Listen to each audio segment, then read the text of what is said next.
Welcome to this Tutor to You Sociology topic video on social class and labelling. Well, what is labelling? Well, labelling theory is a part of interactionist sociology, a branch of sociology that suggests people make sense of their place in the social world through their interactions with others. Labelling itself refers to the process of attaching a label to somebody based upon the perceptions of others. In the case of education, this often refers to teachers making conscious and unconscious judgments about students in their class. Labels can be positive, such as gifted, hardworking, or intelligent, or they can be negative, such as troublemaker, lazy, loud. These labels shape the interactions between the teacher and the student, and the way in which they perceive each other. Who's labelled? Well, most students have the potential to be labelled based upon their characteristics and attitudes. Students of different social classes are labelled, often with working class students being labelled negatively and middle class students being viewed positively. Students of different ethnic groups are labelled, as are males and females within the education system.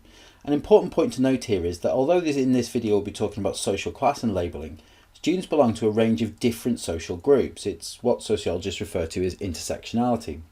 Many minority ethnic groups form part of the working class. The working class is made up of different genders. As a consequence, the labelling of the students can have multiple impacts on their experience of education. One of the earliest theorists connected with labelling theory was Howard Becker. Becker conducted research with high school teachers in the US and found that these teachers had an image of an ideal pupil, a polite, submissive, hard-working and well-presented student that resembled stereotypical images of middle-class students. From Becker's findings, it was inferred that teachers made judgments of pupils based upon a range of behaviours they displayed, such as their presentation of work, their appearance, their conduct in class, the language they use, their accent and other personality traits, rather than just their academic performance. Becker surmised that the characteristics of working class students were furthest away from what teachers saw as being the ideal pupil, and this gave way to research into the impacts of the interactions between students and their teachers. So what is the process of labelling? Well, it's a process of observation, speculation and reinforcement. In practice, teachers will observe the behaviour of a student, or in some instances make a judgment on a stereotypical trait or a relationship with a student's sibling. For example, if a student enters a teacher's class for the first time, is well spoken, polite and articulate, the teacher may make a judgment that this student has potential. Conversely, the teacher may be aware of a student because they've taught a sibling, particularly if they've been troublesome. This could lead to the teacher being wary of that student. Once the observation has been made, a preliminary label is attached.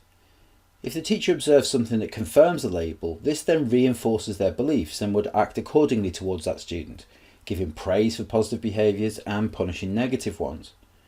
The student reacts to the teacher's actions and potentially internalises the label. If they accept the label and live up to the teacher's expectations, this could lead to what sociologists refer to as a self-fulfilling prophecy. However, there is no guarantee that students will internalise the label, nor that the teacher cannot be persuaded to alter their perception of the pupil.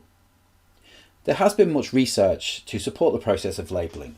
Ray Risk conducted classroom observations in an American kindergarten and found that students who had been perceived as clever were placed on the tiger table, located close to the teacher, and they were rewarded for good behaviour.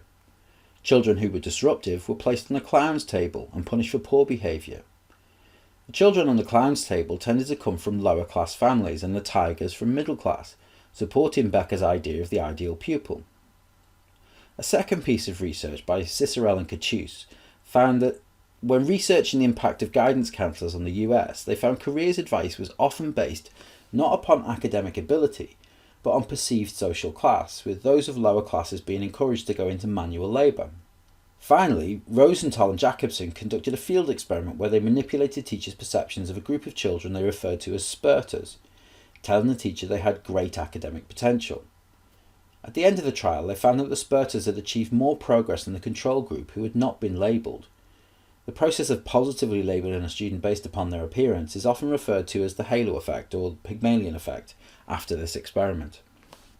So where might we see labelling in contemporary education? Well, despite improved teacher training and greater awareness of the psychological impacts of labelling on students, labelling in education still persists. Setting and streaming of students into ability groups may have been replaced by mixed ability groups for many subjects, but in maths, English and sciences it is still common.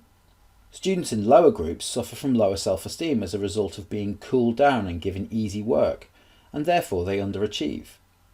Setting performance targets for students is another form of labelling. Assigning a student a target grade that is too low or too high can have both positive and negative impacts on their achievement.